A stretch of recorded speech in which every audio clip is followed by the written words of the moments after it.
De loin, on dirait de la neige sur les montagnes. Mais dès les premiers virages dans les Alpes apuanes, à 1800 mètres d'altitude, les blocs de marbre se distinguent dans la roche. Des roches sédimentaires qui se sont constituées il y a 200 millions d'années pour produire une pierre aussi dure que belle, le marbre de Carrare.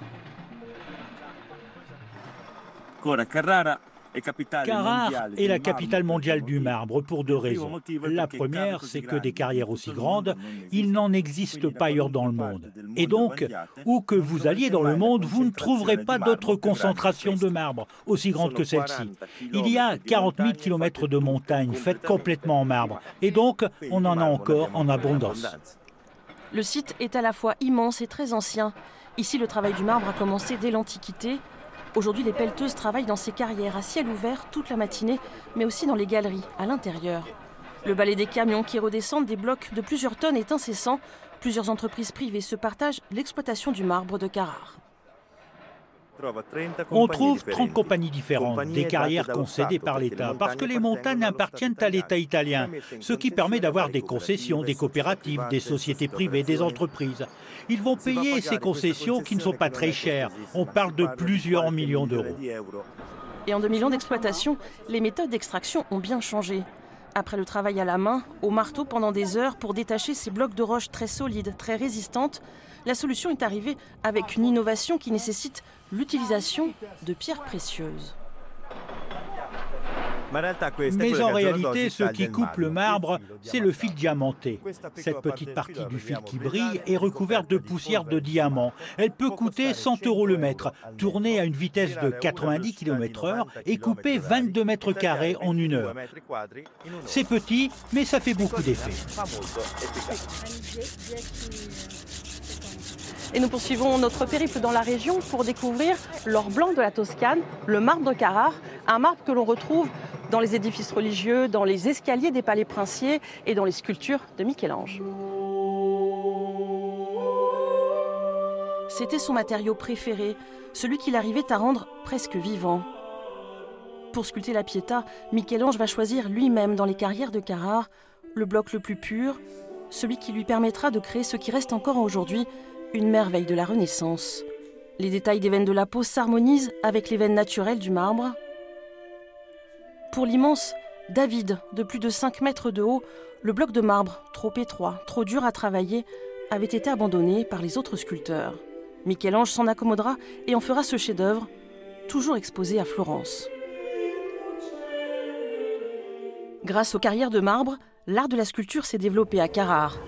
On en trouve des traces dans toute la ville, dans le mobilier urbain, les fontaines, les bas-reliefs qui retracent cette histoire. À l'origine, la main-d'œuvre était composée d'esclaves. Les ateliers de sculpture ont aussi connu des crises économiques importantes. Certains ont même fermé. En 2016, 3 artisans ont créé cette coopérative pour pouvoir sauver leur emploi. Voilà ce qui s'est passé. Nous nous sommes sentis, disons, comme ceux qui protégeaient notre travail.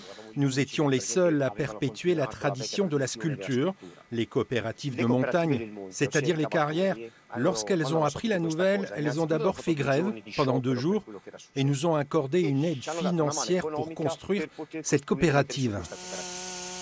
Les meuleuses électriques ont remplacé les outils traditionnels, plus rapides et moins fatigants. Mais à l'époque de la Renaissance, pour réaliser des œuvres monumentales, Michel-Ange n'était certainement pas seul dans son atelier. Tout le monde pense que Michel-Ange, à 17 ans, a été frappé par l'esprit artistique et qu'il a sculpté toutes ces sculptures tout seul. Logiquement, quand on voit une œuvre, on se réfère immédiatement à l'artiste. Mais derrière l'artiste, il y a des gens comme nous qui ont aidé, qui ont fait en sorte que l'œuvre puisse être réalisée.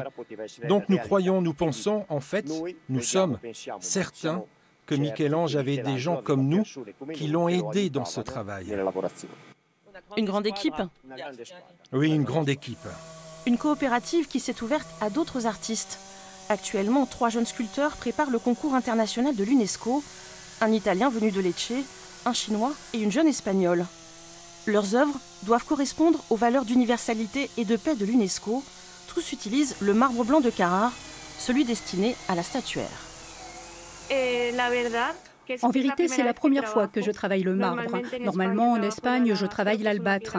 C'est une pierre plus tendre, celle-ci est plus dure. Je pensais que ce serait beaucoup plus difficile, mais non, c'est très facile pour moi. C'est une pierre très pure et qui se travaille très bien, permettant de réaliser beaucoup de détails et des choses très fines. La sculpture représente une femme qui se transforme visuellement en pétale, elle se libère. Elle symbolise la métamorphose, la transformation personnelle des individus, c'est-à-dire tout ce que nous pouvons changer en nous-mêmes pour atteindre cette libération.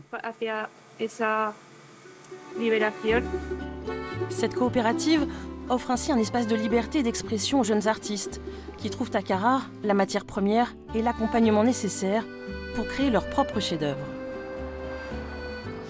Et bien sûr, à Carrare, le marbre est partout, comme cette sculpture de Garibaldi, mais aussi sur les façades de la ville, les bancs publics. C'est ici que s'achève notre périple en Toscane, une région naturelle, authentique, qui a su préserver ses savoir-faire les plus prestigieux.